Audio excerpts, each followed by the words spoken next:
ക്രിസ്തുവിൻ കഷ്ടങ്ങളിൽ ഞാൻ പാടും ഹല്ലേലൂയ. അഗ്നിശോധനയിലും ഞാൻ പാടും ഹല്ലേലൂയ. ക്രിസ്തുവിൻ കഷ്ടങ്ങളിൽ ഞാൻ പാടും ഹല്ലേലൂയ. അഗ്നിശോധനയിലും ഞാൻ പാടും ഹല്ലേലൂയ. തേജസ്സിൻ പ്രത്യക്ഷതയിൽ ഞാൻ പാടും ഹല്ലേലൂയ. ആത്മാവിൻ നിറവിൽ ഞാൻ പാടും ഹല്ലേലൂയ. തേജസ്സിൻ പ്രത്യക്ഷതയിൽ ഞാൻ പാടും ഹല്ലേലൂയ. ആത്മാവിൻ നിറവിൽ ഞാൻ പാടും hallelujah. Hallelujah, hallelujah, hallelujah, hallelujah, hallelujah, hallelujah, hallelujah, hallelujah. TV പ്രേക്ഷക സംഗമം തൃശൂരിൽ സെപ്റ്റംബർ 25 ബുധനാഴ്ച രാവിലെ 10:30 മുതൽ. സ്ഥലം community hall, Nehru Nagar, Kuriachira, Thrissur. TV പ്രേക്ഷക സംഗമം എറണാകുളത്ത് സെപ്റ്റംബർ 26 വ്യാഴാഴ്ച രാവിലെ 10:30 മുതൽ. സ്ഥലം ടൗൺ ഹാൾ, നോർത്ത് റെയിൽവേ സ്റ്റേഷന് സമീപം. മിറക്കിൾ സൺഡേ അഞ്ചലിലും പാറശാലയിലും സെപ്റ്റംബർ 29 രാവിലെ 8:30 മുതൽ. Jesus world global worship centre Anchal. വൈകുന്നേരം 4:30 മുതൽ. ഷീല കല്യാണ മണ്ഡപം പാറശാല. കർത്താവിൻ്റെ വന്യനാമം മഹത്വപ്പെടുമാറാകട്ടെ. അനുഗ്രഹിക്കപ്പെട്ട ഒരു നല്ല ദിവസം കർത്താവ് നമുക്ക് തന്നതിനായി നമുക്ക് ദൈവത്തെ സ്തുതിക്കാം. ഇന്ന് നമ്മൾ കേൾക്കാൻ പോകുന്നത് ദൈവരാജ്യത്തിലായിരിക്കുന്ന ഒരു വ്യക്തിക്ക് ദൈവത്തെ അനുഭവിക്കാനായി കഴിയും. അനുഭവങ്ങളെ തരാൻ ദൈവത്തിന് മനസ്സാണ്. ആമേൻ. ദൈവത്തിൻ്റെ സന്തോഷമാണ്. എന്നാൽ വേണ്ട എന്ന് പറഞ്ഞ് അല്ലെങ്കിൽ അതിനെക്കുറിച്ചുള്ള അറിവില്ലായ്മ, അജ്ഞതയാണ് പലപ്പോഴും അത് അനുഭവിക്കാതെ വണ്ണം നമ്മളെ തടസ്സപ്പെടുത്തുന്നത്. ഇന്നത്തെ മെസ്സേജ് കേൾക്കുമ്പോൾ വ്യത്യസ്തമായ അനുഭവത്തിൽ, കേട്ടുകേഴ്വി പോലെ നമ്മൾ കേൾക്കുന്ന അല്ലെങ്കിൽ എവിടെയൊക്കെയോ ചിലർക്ക് ഉണ്ടായെന്ന് പറയുന്ന അനുഭവങ്ങൾ നമ്മുടെ ലൈഫിലും നമുക്ക് അനുഭവിക്കാൻ കഴിയട്ടെ. ഇന്നത്തെ മെസ്സേജ് നിങ്ങളെ അതിനായി സഹായിക്കട്ടെ. നമുക്ക് മെസ്സേജിലേക്ക് പോകാം.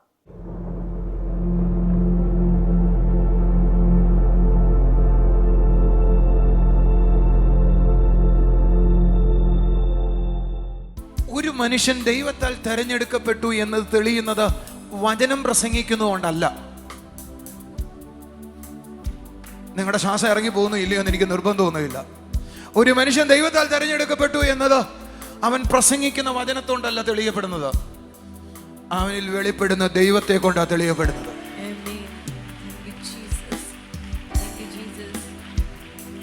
അവനിൽ ദൈവം വെളിപ്പെടുന്നില്ലെങ്കിൽ എക്സ് ഓർ വൈ നിങ്ങൾ തീരുമാനിച്ചോ. പക്ഷെ ദൈവം ഒരാളെ തെരഞ്ഞെടുത്താൽ ആ തെരഞ്ഞെടുത്തതിന് അവന്റെ അറ്റസ്റ്റേഷൻ വേണം. അത് അവൻ തെളിയിക്കണം. അതാണ് അത്ഭുതങ്ങൾ എന്ന് പറയുന്നത്. സ്വർഗനോട് കഴിഞ്ഞ ദിവസങ്ങളിൽ ഇങ്ങനൊരു ഇടപെട്ടു. ഞാൻ തെരഞ്ഞെടുക്കുന്നു എന്ന് പറഞ്ഞ, ഞാൻ തെരഞ്ഞെടുത്തു എന്ന് പറഞ്ഞിട്ട് എന്റെ വാക്കുകൾ പറയുന്നവരെല്ലാം എനിക്കറിയുന്നവരല്ല. ഞാൻ ചോദിച്ചു, കർത്താവേ അതെന്താ? നീ നോക്ക്, രാഷ്ട്രീയക്കാരനും പ്രസംഗിക്കുന്നുണ്ട്. നീ തെരഞ്ഞെടുക്കപ്പെട്ടവനാണെന്ന് തെളിയുന്നത് നീ പ്രസംഗം കൊണ്ട് തെളിയിക്കാൻ കഴിയത്തില്ല. നിന്നിൽ അവൻ വെളിപ്പെട്ടാലേ തെരഞ്ഞെടുപ്പിന്റെ പ്രത്യേകത ഉണ്ടാകത്തുള്ളൂ. ഇത് നിങ്ങൾ എതിർത്താലും ഇത് നിങ്ങൾ എതിർത്തില്ലെങ്കിലും എനിക്ക് നൺ ഓഫ് മൈ ബിസിനസ്. നിന്നെ തെരഞ്ഞെടുത്തത് നിന്റെ ശുശ്രൂഷയിൽ വെളിപ്പെടണം. നിന്നെ തെരഞ്ഞെടുത്തത് അവൻ അങ്ങനെ തന്നെയാണെന്ന് തെളിയിക്കണം. ദൈവത്തിന്റെ തെരഞ്ഞെടുപ്പ് നിന്റെ കൈകളിൽ വെളിപ്പെട്ടു വരണം. അതാണ് ദൈവത്തിന്റെ തെരഞ്ഞെടുപ്പ്. പുസ്തകത്തിൽ ദൈവം തെരഞ്ഞെടുത്ത ആരും പ്രസംഗകരായിരുന്നില്ല. അടുത്തിരിക്കുന്നവരോട് പറ, കുഴപ്പമൊന്നുമില്ല. ധൈര്യപൂർവ്വം പറഞ്ഞു. പുസ്തകത്തിൽ ദൈവം തെരഞ്ഞെടുത്തവരാരും എന്തായിരുന്നില്ല? അവർ പ്രസംഗിക്കുന്നവർ മാത്രമായിരുന്നില്ല. ആ പ്രസംഗിക്കുന്നത് യാഥാർത്ഥ്യമായി കാണിച്ചവരായിരുന്നു പുസ്തകത്തിൽ ദൈവം തെരഞ്ഞെടുത്ത എല്ലാവരും. നമ്മുടെ അകത്തൊരു കാര്യം കയറിപ്പോയി. കണ്ടില്ലെങ്കിലും കുഴപ്പമില്ല, വിശ്വസിക്കാൻ മതി. പക്ഷെ നിങ്ങൾ അറിയേണ്ടത്, കണ്ട് കേട്ട് തൊട്ട് അനുഭവിച്ച് പറയുന്നതും അതങ്ങനെ ഉണ്ട് എന്ന് ചിന്തിച്ച് പറയുന്നതും രണ്ടും രണ്ടാ. നിങ്ങളെന്താ അനങ്ങാത്തെ?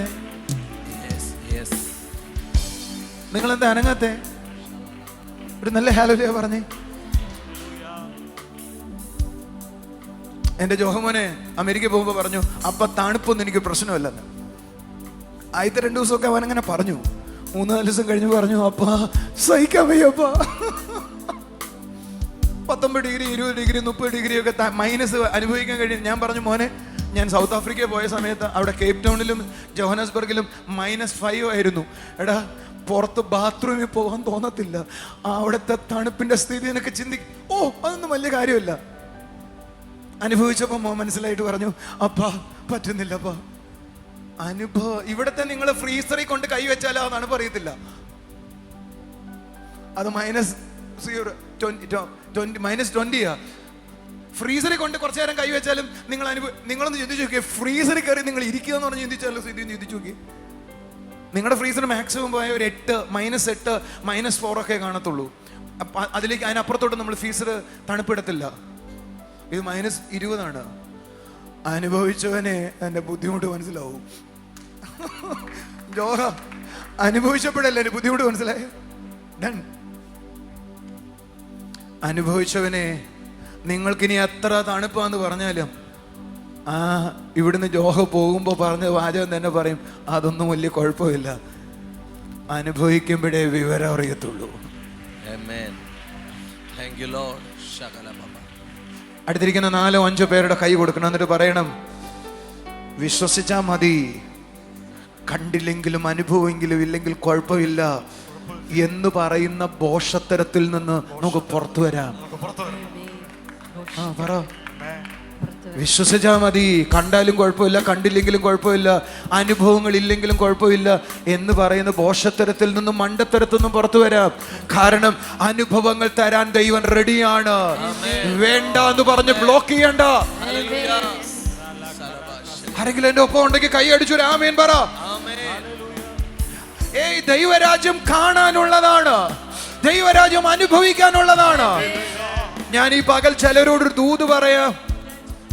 നിങ്ങളും ഞാനും ആ പ്രതലത്തിലേക്ക് കയറുന്നതിനെയാണ് അടുത്ത പ്രശ്നം, അടുത്ത ലെവൽ എന്ന് പറയുന്നത്. നിങ്ങൾ ഞാൻ പറയുമ്പോ എത്ര പേര് ചാടി പിടിക്കുമെന്ന് എനിക്ക് അറിയത്തില്ല. നീ അടുത്ത ദൂത് പറയുമോ? കൂടെ ഉണ്ടെങ്കിൽ ചാടി പിടിച്ചോണം. നിങ്ങൾ ഈ പറയുമ്പോൾ കാണുകയും കേൾക്കുകയും അനുഭവിക്കുകയും ചെയ്യുന്നു പറയുമ്പോൾ എന്താ തലയിൽ ഒന്നെന്നറിയോ? യേശു തരുന്ന ദർശനങ്ങൾ, യേശു തരുന്ന അനുഭവങ്ങൾ, തണുപ്പടിച്ചു, കുളിരടിച്ചു, ചൂടടിച്ചു, ഇതൊക്കെയാണ് നമ്മുടെ അനുഭവങ്ങൾ. അല്ല, യേശുവിനെ കാണാൻ കഴിയുന്നു, ദർശനത്തെ കാണാൻ കഴിയുന്നു, ദർശനത്തെ അവന്റെ ശബ്ദം കേൾക്കാൻ കഴിയുന്നു. ഞാൻ അതല്ല പറയുന്നേ.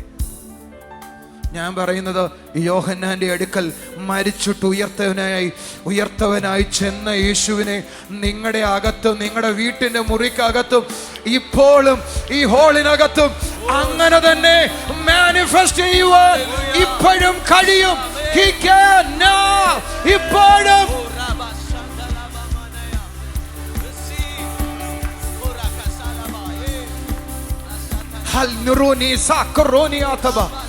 ഇത് ഞാൻ അഞ്ജലിയിൽ പറഞ്ഞില്ല. ഞാൻ അപ്പോസ്തലന്മാരെ ശ്രദ്ധിച്ചു, പ്രവാചകന്മാരെ ശ്രദ്ധിച്ചു, ഇടയന്മാരെ ശ്രദ്ധിച്ചു, ടീച്ചർമാരെ ശ്രദ്ധിച്ചു, സുവിശേഷകരെ ശ്രദ്ധിച്ചു. അപ്പോസ്തലന്മാരെ ശ്രദ്ധിച്ചപ്പോ എനിക്കൊരു കാര്യം മനസ്സിലായി. അവരേതെങ്കിലും പട്ടണത്തിൽ ചെന്നാൽ ആ പട്ടണത്തെ അവർ പണിഞ്ഞു, ആ പട്ടണത്തെ അവർ ബിൽഡ് ചെയ്തു. ഏതു വിധത്തില്? യേശുവിന്റെ വചനത്തിന് അനുസൃതമായി ആ പട്ടണത്തെ അവർ ബിൽഡ് ചെയ്തു. ചോദ്യമൊന്ന്, അവർക്ക് എങ്ങനെ അതിന് കഴിഞ്ഞു? ഒറ്റ കാരണേ ഉള്ളൂ, മരിച്ചിട്ട് ഉയർത്തവൻ അവരുടെ മുമ്പിൽ, കൺകൾക്ക് മുമ്പിൽ പ്രത്യക്ഷനായതാണ് അവരുടെ കോൺഫിഡൻസിന്റെ രഹസ്യം. അതാണ് അവർ പട്ടണങ്ങളെ പണിഞ്ഞത്, അതാണ് അവർ രാജ്യങ്ങളെ പണിഞ്ഞത്, അതാണ് അവർ രാജ്യങ്ങളെ പണിഞ്ഞത്.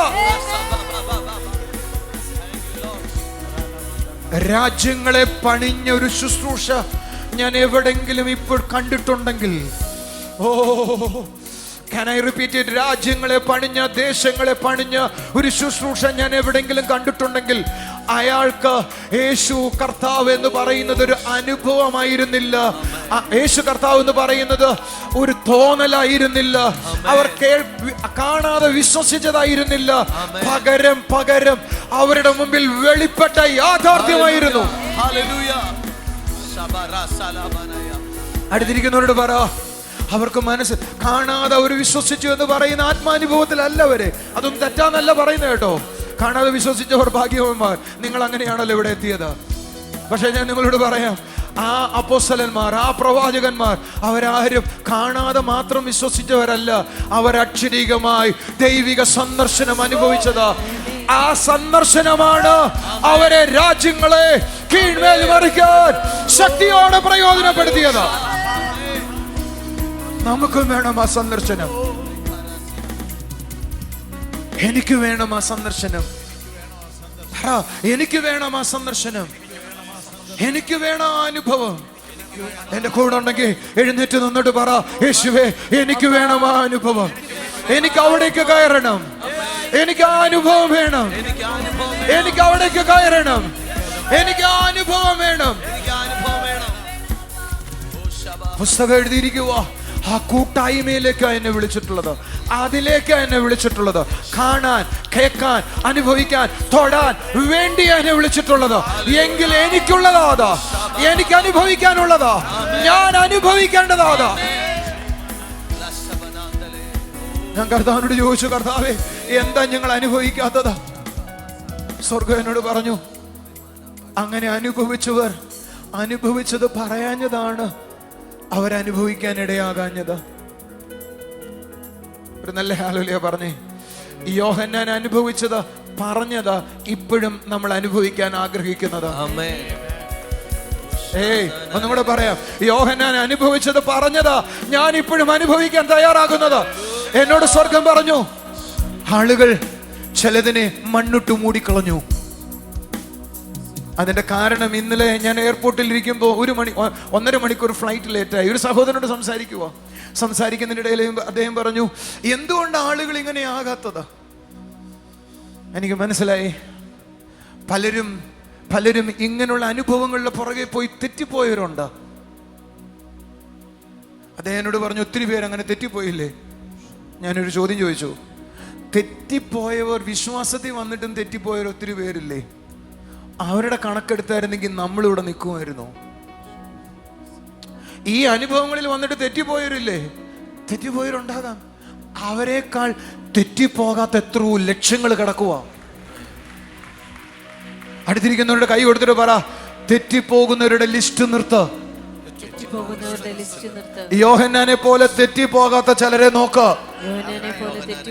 പറ, തെറ്റിപ്പോയവരുടെ ലിസ്റ്റ് എടുക്കുന്നു നിർത്തോ. തെറ്റിപ്പോകാത്ത യോഹന്നാനെ പോലെ ഇന്നും പ്രയോജനപ്പെടുന്ന ആളുകളെ കാണാം. ഈ മാസത്തെ അപ്ഗ്രഡേഷനാ ഞാൻ പറയുന്നേ.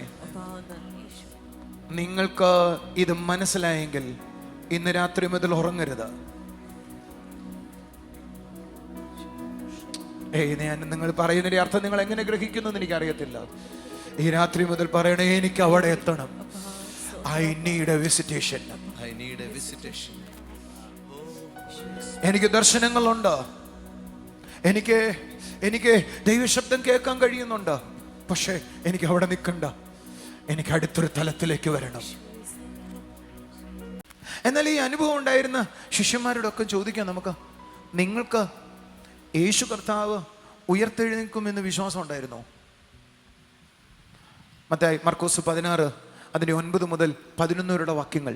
അവൻ ആഴ്ചവട്ടത്തിന്റെ 1-ാം നാൾ മറിയയാണ് യേശുവിനെ ആദ്യം കണ്ടയാൾ. മറിയ ചെന്ന് അപ്പോസ്തലന്മാരോട് പറയുക, യേശു ജീവിച്ചിരിക്കുന്നു. 11-ാമത്തെ വാക്യം, അവൻ ജീവിച്ചിരിക്കുന്നു എന്നും അവൾ അവനെ കണ്ടു എന്നും അവർ കേട്ടാരെ വിശ്വസിച്ചില്ല. ഇതാരെ കുറിച്ചാ പറയുന്നത്? എടുത്തിരിക്കുന്നവരോട് പറ, അപ്പോസ്തലന്മാരെ കുറിച്ചാ പറയുന്നേ. ഇനി ഞാൻ പറയുന്ന കാര്യം ഒന്ന് ശ്രദ്ധിച്ച് കേൾക്കാവോ? ഞാൻ ഇന്നടുത്ത് പോയപ്പോ എൻ്റെ പാണ്ട് മാറിയെന്ന് നീ നാട്ടുകാരോട് പറഞ്ഞ അവർ വിശ്വസിക്കത്തില്ല. ഇന്നയാള് പ്രാർത്ഥിച്ചപ്പോ ക്യാൻസർ പോയെന്ന് പറഞ്ഞ അവർ വിശ്വസിക്കണമെന്നില്ല. ഹാർട്ട് ചുരുങ്ങിയിരുന്ന്, ജന്മന ഉണ്ടായിരുന്ന ഹാർട്ട് ചുരുങ്ങി, ഇത് നേരെയായി എന്ന് പറഞ്ഞ ആര് കേൾക്കാനാ? നിങ്ങളെന്തൊന്നും മിണ്ടാത്തെ? അവർക്ക് വിശ്വസിക്കാൻ പറ്റണമെന്ന് നിർബന്ധമൊന്നുമില്ല. കൂടെ നടന്ന ശിഷ്യന്മാര് പറഞ്ഞു, വി ഓൺ ബിലീവ് ഇറ്റ്. യേശു അവരോട് എത്രയോ പ്രാവശ്യം പറഞ്ഞെന്നറിയാവോ? 3 ദിവസം കഴിഞ്ഞിട്ട് ഞാൻ ഉയർത്തും, 3 ദിവസം കഴിഞ്ഞിട്ട് ഞാൻ ഉയർക്കും, 3 ദിവസം കഴിഞ്ഞിട്ട് ഞാൻ ഉയർക്കും. ഇനി ഞാൻ പറയുന്ന കാര്യം ശ്രദ്ധയോടെ കേട്ടോണം. യഹൂദൻ മതസ്ഥരായ അവിടുത്തെ പ്രമാണിമാർക്ക് സംശയം ഉണ്ടായിരുന്നു, ഇവൻ പറഞ്ഞ പോലെ പൊങ്ങുമെന്ന്. അതുകൊണ്ട് പിലാത്തോസിന്റെ അടുക്ക ചെന്നിട്ട് പറഞ്ഞു, ഇയാൾ എഴുന്നേക്കുമെന്നാ വീരവാദം അടിച്ചിരിക്കുന്നേ, എഴുന്നേറ്റാൽ ഇപ്പൊ കൊന്നതിനേക്കാൾ ജീവിച്ചിരുന്നപ്പോൾ ഉണ്ടായതിനേക്കാൾ പ്രശ്നമാകും, അതുകൊണ്ട് മുദ്രയിട്ട് നീ അവനെ ആ സീലടിച്ച് അതിനെ എന്ത് ചെയ്യണം, ഉറപ്പാക്കണമെന്ന് പറഞ്ഞു. എന്ന് പറഞ്ഞ് ആർക്ക് കുറച്ചും കൂടെ ചിന്തയുണ്ടായിരുന്നു? പറ. പരീശന്മാർക്കും യഹൂദന്മാർക്കും അല്ല, ജാതികളായ ആളുകൾക്കും യേശു ഉയർക്കുമെന്ന് ചിന്തയുണ്ടായിരുന്നു. കൂടെ നടന്നവന്മാര് പറഞ്ഞു അത് നടക്കാൻ പോണ കാര്യമല്ല. ആരോ ലിസണിങ്. ഒരു വാചകം കൂടെ വായിച്ചേ. നിങ്ങൾ സാധിക്കുന്നുവെങ്കിൽ ലൂക്കോസ് സുവിശേഷം 24 അധ്യായം 1 മുതൽ അവസാന വാക്യം വരെ വായിക്കണം. ഇന്ന് ഒരു പ്രാവശ്യം വായിക്കരുത്, പല പ്രാവശ്യം വായിക്കണം. കാരണം ഞാൻ ഈ വാക്യം വായിച്ചുകൊണ്ടിരിക്കും, 24:1 മുതൽ വായിച്ചുകൊണ്ടിരിക്കുമ്പോൾ മറിയ കല്ലറയുടെ അടുക്കൽ ചെല്ലുക, കല്ലുരുണ്ടിരിക്കുക, 2 മിന്നുന്ന വേഷമുള്ള ആളുകൾ മറിയോട് സംസാരിക്കാൻ തുടങ്ങുക. ഞാനത് കണ്ടപ്പോൾ, ഞാനത് വായിച്ചപ്പോൾ ഞാൻ ലിറ്ററലി എൻ്റെ കണ്ണുകൊണ്ട് കാണുക, ആ സംഭവിക്കുന്നതല്ല. നിങ്ങൾക്കും ആ അനുഭവങ്ങൾ ഉണ്ടാകട്ടെ. മറിയ യേശുവിൻ്റെ കല്ലറയ്ക്കൽ ചെന്ന് ഈ അനുഭവങ്ങൾ ഉണ്ടായിട്ട് നേരെ വേഗത്തിൽ പത്രോസിന്റെ അടുക്കലും ശിഷ്യന്മാരുടെ അടുക്കലും വരുക. 11-ാമത്തെ വാക്യം നിങ്ങൾക്കൊന്ന് വായിക്കാം. ഈ വാക്ക് അവർക്ക് വെറും കഥ പോലെ തോന്നി. അവർക്ക് കേട്ടപ്പോ എന്തോ ഒരു കെട്ടിച്ചമച്ച കഥ പോലെ അവർക്ക് തോന്നിയത്. ഞാൻ നിങ്ങളോടൊരു കാര്യം പറയട്ടെ, സഹിക്കാൻ പറ്റുമെന്ന് എനിക്കറിയത്തില്ല. അനുഭവങ്ങളില്ലെങ്കിൽ ഇത് നിങ്ങൾക്കും ഒരു കഥയായിരിക്കും. ഇത്രയൊക്കെ അത് പറയാൻ ഒക്കത്തില്ല. അടുത്തിരിക്കുന്ന ഒരാളെ കൈ എടുത്തിട്ട് പറ, അനുഭവങ്ങളില്ലെങ്കിൽ ക്രിസ്തീയത എന്ന് പറയുന്നത് ഒരു കഥയാ.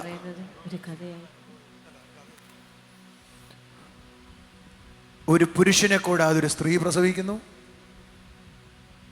അവൻ അത്ഭുതങ്ങൾ ചെയ്യുന്നു, ക്രൂശിൽ തൂങ്ങിക്കിടക്കുന്നു, മരിക്കുന്നു, 3-ാം ദിവസം എഴുന്നേൽക്കുന്നു. എല്ലാം ഒരു കഥയാ. ക്രിസ്ത്യാനിക്ക് ഇപ്പോഴും അത് കഥയാ. അനുഭവം ഇല്ലാത്തവർക്ക് അതിപ്പോഴും കഥയാ. പക്ഷേ അതിന് നടുവിലേക്ക് കർത്താവ് ഇറങ്ങി വന്നിട്ട് അനുഭവത്തെ കൊടുക്കുമ്പോഴാണ് ആ കഥ മാറിയിട്ട് അത് യാഥാർത്ഥ്യമാകുന്നേ. മാനിഫെസ്റ്റഡ് പ്രസൻസിനെ നമ്മൾ അനുഭവിക്കണം. പുതിയ നിയമ ശുശ്രൂഷകരെല്ലാം തന്നെ അത് അനുഭവിച്ചിരുന്നു. അത് അനുഭവിക്കുമ്പോൾ മാത്രമേ ശരിയായ വിധത്തിൽ നമുക്കതിനെ മനസ്സിലാക്കാനായി കഴിയത്തുള്ളൂ. വേറൊരാൾ പറഞ്ഞു കേൾക്കുന്ന അനുഭവമല്ലല്ലോ അനുഭവിക്കുമ്പോഴുണ്ടാകുന്നത്. ഇന്ന് പകൽ മുതൽ അല്ലെങ്കിൽ ഇന്ന് രാത്രി മുതൽ നിങ്ങളുടെ ജീവിതത്തിൽ കർത്താവിനെ കൂടുതൽ അനുഭവിക്കുവാൻ കഴിയട്ടെ. ശിഷ്യന്മാർ അനുഭവിച്ചതുപോലെ, യേശുവിൻ്റെ ശുശ്രൂഷകർ അനുഭവിച്ചതുപോലെ നമ്മുടെ ഓരോരുത്തരുടെയും ജീവിതത്തിൽ ആ അനുഭവങ്ങളെ വ്യത്യസ്തമായ വിധത്തിൽ കർത്താവ് പകർന്നു തരട്ടെ. നമുക്കിനി സാക്ഷ്യങ്ങൾ കാണാം.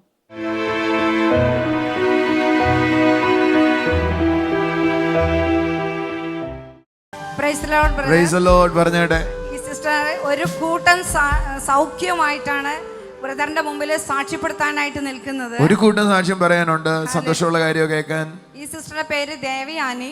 ഈ സിസ്റ്റർ കുന്നംകുളം ചെറമങ്ങാട് എന്ന് പറയുന്ന സ്ഥലത്തു നിന്നാണ് വരുന്നത്. ദേവയാനി കുന്നംകുളത്ത് നിന്നാണ് വരുന്നത്. നമ്മൾ അടുത്ത ആൾക്കാരാണല്ലോ.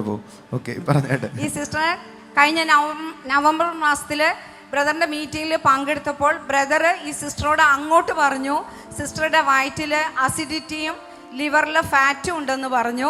ബ്രദർ സിസ്റ്റർക്ക് വേണ്ടി പ്രാർത്ഥിച്ചു. അന്ന് തന്നെ പൂർണ്ണമായിട്ടുള്ള സൗഖ്യം കർത്താവ് കൊടുത്തു എന്നാണ് സാക്ഷ്യപ്പെടുത്തുന്നത്. പിന്നെ അന്നത്തെ ദിവസം തന്നെ സിസ്റ്റർ ബ്രദറിനോട് 1 വർഷമായിട്ട് ഷോൾഡറിൽ വേദന ഉണ്ടെന്ന് പറഞ്ഞു.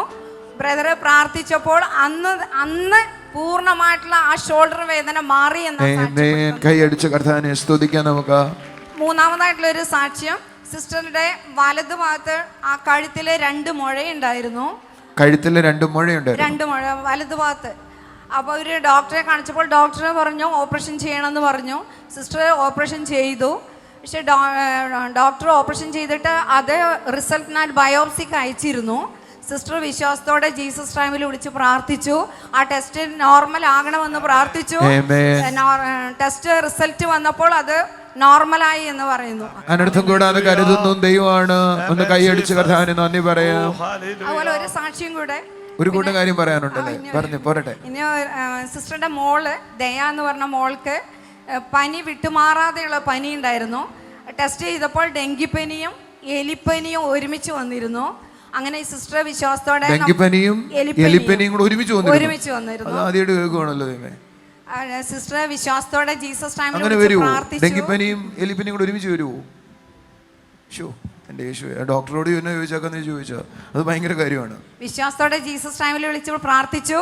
കർത്താവ് പൂർണ്ണ സൗഖ്യം കൊടുത്തു എന്ന് ഡെങ്കിയും എലിയും കൂടെ ഒരുമിച്ച് വന്നു. പക്ഷെ കർത്താവ് കൂടുതൽ സൗഖ്യം കൊടുത്തു. കൈ അടിച്ച് കർത്താവിനെ നമുക്ക് സ്തുതിക്കാം. എഴുന്നേറ്റ് വന്നൊരു നല്ല ആമേൻ കർത്താവിന് പറയാം. ഞാൻ നിങ്ങളോട് ചിലരുടെ ഒരു ദൂത് പറയട്ടെ. ചിലരുടെ പനി ഇന്ന് മാറുന്ന ദിവസവും ഇടവിടാതെ വരുന്ന പനികൾ മാറിപ്പോകട്ടെ. Wonderful Jesus, thank you very much. ഇനിയുണ്ടോ? ഇല്ല. കഴുത്തിൽ 2 മുഴയുണ്ടായിരുന്നു. കാണാനുണ്ട്, ഓപ്പറേഷൻ ചെയ്ത് കാണാനുണ്ട് കേട്ടോ. ആ ചേച്ചി വെറുതെ പറയുന്നതല്ല, ഓപ്പറേഷൻ ചെയ്തു. അതിനകത്ത് റിസൾട്ട് എല്ലാം നോർമലായിരുന്നു. തോളുവേദനയുണ്ടായിരുന്നു, അസിഡിറ്റി ഉണ്ടായിരുന്നു, ലിവർ ഫംഗ്ഷനിൽ പ്രശ്നം ഉണ്ടായിരുന്നു. യേശു കൊടുത്ത സൗഖ്യത്തിന് നമുക്ക് നന്ദി പറഞ്ഞേ. Amen. Love you Jesus, thank you very much. സന്തോഷമായിട്ട് പറയാം. ഈ ചേച്ചി പറയുന്ന സാധാരണ ഒരാൾക്ക് പറയാൻ കഴിയാത്തൊരു സാക്ഷിയോ പറഞ്ഞേ. എൻ്റെ ഹസ്ബൻഡ് കർത്താവിനോട് കൂടെ ചേർക്കപ്പെട്ടു, പക്ഷെ നല്ല മരണം കർത്താവ് കൊടുത്തു. അയ്യോ, അതൊരു വലിയ ധൈര്യമാണ് പറയാൻ കഴിയുന്നത്. സാധാരണ ഇങ്ങനെ പറയുന്നതിനൊക്കെ മുമ്പ് ആളുകൾ കരയും വേദനിക്കുകയൊക്കെ ചെയ്യുന്നതിന് പകരം ചേച്ചി പറഞ്ഞത് കർത്താവിന്റെ അടുക്കൽ ചേർക്കപ്പെട്ടു, നല്ല മരണം കർത്താവ് കൊടുത്തു എന്നാ പറഞ്ഞു. ഒരു ചുണയായിട്ടൊരു കൈയടി കൊടുത്തു. രോഗസൗഖ്യത്തെക്കാൾ വലുത് കർത്താവിന്റെ അടുക്കലേക്ക് നമ്മൾ കടക്കപ്പെടുന്നു എന്ന ധൈര്യം ഓരോ വ്യക്തിയുടെ അകത്തുണ്ടാകുന്നത് വലിയ സന്തോഷമാണ്. സന്തോഷത്തോടെ പോയത്. TV പ്രേക്ഷക സംഗമം തൃശൂരിൽ സെപ്റ്റംബർ 25 ബുധനാഴ്ച രാവിലെ 10:30 മുതൽ. സ്ഥലം community hall, Nehru Nagar, Kuriachira, Thrissur. TV പ്രേക്ഷക സംഗമം എറണാകുളത്ത് സെപ്റ്റംബർ 26 വ്യാഴാഴ്ച രാവിലെ 10:30 മുതൽ. സ്ഥലം ടൗൺ ഹാൾ, നോർത്ത് റെയിൽവേ സ്റ്റേഷന് സമീപം. മിറക്കിൾ സൺഡേ അഞ്ചലിലും പാറശാലയിലും സെപ്റ്റംബർ 29 രാവിലെ 8:30 മുതൽ. Jesus world global worship centre, Anchal. വൈകുന്നേരം 4:30 മുതൽ. ഷീല കല്യാണ മണ്ഡപം, പാറശാല. കർത്താവിൻ്റെ കൃപയ്ക്കായി നന്ദി പറയുന്നു. ദൈവം ചെയ്യുന്ന അത്ഭുതങ്ങൾക്കായി സ്തോത്രം ചെയ്യുന്നു. എത്ര സ്തുതിച്ചാൽ മതിയാകും, എത്ര വർണ്ണിച്ചാൽ മതിയാകും. ദാവീദ് പറയുന്നത് പോലെ കർത്താവിൻ്റെ പ്രവൃത്തികൾ എത്ര അഹോചരമാകുന്നു. Thank you Jesus. നമുക്കൊരു നിമിഷം വിശ്വാസത്തോടെ നമ്മുടെ പ്രശ്നങ്ങളെ കർത്താവിൻ്റെ കരങ്ങളിൽ ഏൽപ്പിക്കാം. അത്ഭുതത്തെ പ്രതീക്ഷിച്ചാട്ടെ, സൗഖ്യത്തെ പ്രതീക്ഷിച്ചാട്ടെ, ദൈവത്തിൻ്റെ സന്ദർശനത്തെ പ്രതീക്ഷിച്ചാട്ടെ. വലിയ നിറവോടെ നിങ്ങളുടെ ലൈഫ് മുഴുവനുമായി തീരട്ടെ. ഇതുവരെ ആരും അനുഭവിച്ചിട്ടില്ലാത്ത സന്തോഷവും സമാധാനവും നിങ്ങളുടെ ലൈഫിൽ കർത്താവ് പകർന്നു തരട്ടെ. ഒരു നിമിഷം കണ്ണുകളെ അടയ്ക്കാം. കർത്താവെ, ഞങ്ങൾ ഒരുമിച്ച് പ്രാർത്ഥിക്കുന്നു. കർത്താവെ, അങ്ങയുടെ സന്നിധിയിലായിരിക്കുന്നു. അപ്പാ കർത്താവെ, അത്ഭുതങ്ങളാലും അടയാളങ്ങളാലും ഞങ്ങളെ നിറയ്ക്കുന്ന നല്ല ദൈവത്തിനായി സ്തോത്രം ചെയ്യുന്നു. നല്ല ദൈവത്തിനായി സ്തോത്രം ചെയ്യുന്നു. അപ്പാ thank you Jesus, thank you Jesus. കർത്താവെ, നിൻ്റെ കൃപയ്ക്കായി നന്ദി പറയുന്നു. അപ്പാ നിൻ്റെ കൃപയ്ക്കായി നന്ദി പറയുന്നു. കർത്താവെ, അപ്പാ നന്ദി പറയുന്നു. തുണിയിൽ വർക്കുകൾ ചെയ്ത് അതിൻ്റെ ബിസിനസ്സുകൾ ചെയ്യുന്ന, തുണിയിൽ വർക്കുകൾ ചെയ്ത് അതിൻ്റെ ബിസിനസ് ചെയ്യുന്ന ഒരു കുടുംബത്തെ കർത്താവ് തൊടുകയാണ്. കർത്താവെ, പുതിയ ആശയങ്ങളെ കൊടുത്താട്ടെ അപ്പാ. അപ്പോൾ ആ വരുമാന മാർഗത്തെ അനുഗ്രഹിച്ചാട്ടെ അപ്പാ. നന്മകൾ കൊണ്ട് നിറച്ചാട്ടെ അപ്പാ. നന്മകൾ കൊണ്ട് നിറച്ചാട്ടെ അപ്പാ. കർത്താവെ, അവിടുന്ന് ചെയ്യുന്നതിനായി നന്ദി പറയുന്നു, നന്ദി പറയുന്നു. അതോടൊപ്പം കർത്താവെ, ബിസിനസ്സുകൾ ചെയ്ത് ലോണുകളിൽ അകപ്പെട്ട് അല്ലെങ്കിൽ ലോണുകളെടുത്ത് കടഭാരത്തിൽ അകപ്പെട്ടു പോയ കുടുംബങ്ങളെ കർത്താവ് തൊടാനായി പ്രാർത്ഥിക്കുന്നു. കർത്താവെ, യേശുവിൻ്റെ നാമത്തിൽ ഞെരുക്കം അവരുടെ ജീവിതത്തിൽ നിന്ന് മാറിപ്പോകട്ടെ അപ്പാ. നിൻ്റെ കൃപ കൊണ്ടവരെ പൊതിഞ്ഞാട്ടെ അപ്പാ. ഞെരുക്കം അവരുടെ ലൈഫിൽ നിന്ന് മാറിപ്പോകട്ടെ അപ്പാ. Thank you Jesus, thank U Jesus, thank you Jesus. കർത്താവെ, അവിടുന്ന് ചെയ്യുന്നതിനായി നന്ദി പറയുന്നു. കർത്താവെ, അപ്പോൾ ആ നന്ദി പറയുന്നു. കർത്താവെ, ഹല്ലേലൂയ. കർത്താവെ, മുട്ടിന് ഇടയ്ക്കിടയ്ക്ക് നടക്കുന്ന സമയത്ത് കൊളുത്തി പിടിക്കുന്ന പോലെ വേദനയാണ്. അതൊരു വീഴ്ചയ്ക്ക് ശേഷം ഉണ്ടായതാണ്. എന്നാൽ ആ കാര്യത്തിന്മേൽ കർത്താവിൻ്റെ സൗഖ്യം ചലിക്കട്ടെ അപ്പാ. ദൈവത്തിൻ്റെ സൗഖ്യം ചലിക്കട്ടെ അപ്പാ. നിൻ്റെ കൃപ ചലിക്കണം അപ്പാ. Thank you Jesus, thank you Jesus. എന്നെ കാണുന്ന കുടുംബങ്ങളെല്ലാം അവിടുത്തെ കരങ്ങളിൽ ഏൽപ്പിക്കുന്നു അപ്പാ. ഇവർ പ്രാർത്ഥിക്കുന്ന വിഷയത്തിന്മേൽ അവിടുത്തെ അത്ഭുതകരം ചലിച്ചാട്ടെ, അവിടുത്തെ അത്ഭുതകരം ചലിച്ചാട്ടെ അപ്പാ. സ്വർഗീയ പിതാവേ, അവിടുന്ന് ഞങ്ങളെ പ്രാർത്ഥന കേട്ടതിനായി സ്തോത്രം. യേശുവിൻ്റെ നാമത്തിൽ തന്നെ ആമീൻ, ആമീൻ. വലിയ നന്മകൾ കൊണ്ടും അനുഗ്രഹങ്ങൾ കൊണ്ടും കർത്താവ് നിറയ്ക്കട്ടെ. God bless you.